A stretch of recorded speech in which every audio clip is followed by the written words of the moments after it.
જૂનાગઢ જિલ્લામાં વરસાદ ખેંચાતા ધરતીપુત્રો અને સમગ્ર જીવસૃષ્ટિ મેઘરાજાની વાટ જોઈને બેઠા છે। ત્યારે વરુણદેવને રીઝવવા માટે જૂનાગઢમાં ભક્તિનું અનોખું અનુષ્ઠાનનું આયોજન કરવામાં આવ્યું હતું।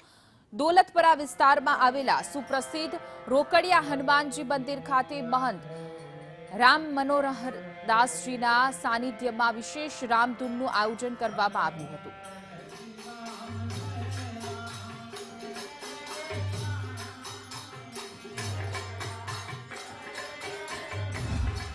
આપણા જૂનાગઢની અંદર અને આજુબાજુના વિસ્તારમાં ક્યાંય પણ વરસાદ નથી, તો વરસાદને મતલબ કે મેઘરાજાને રીઝવવા માટે થઈ અને આજે આપણે રામધૂનનું આયોજન કરેલ છે।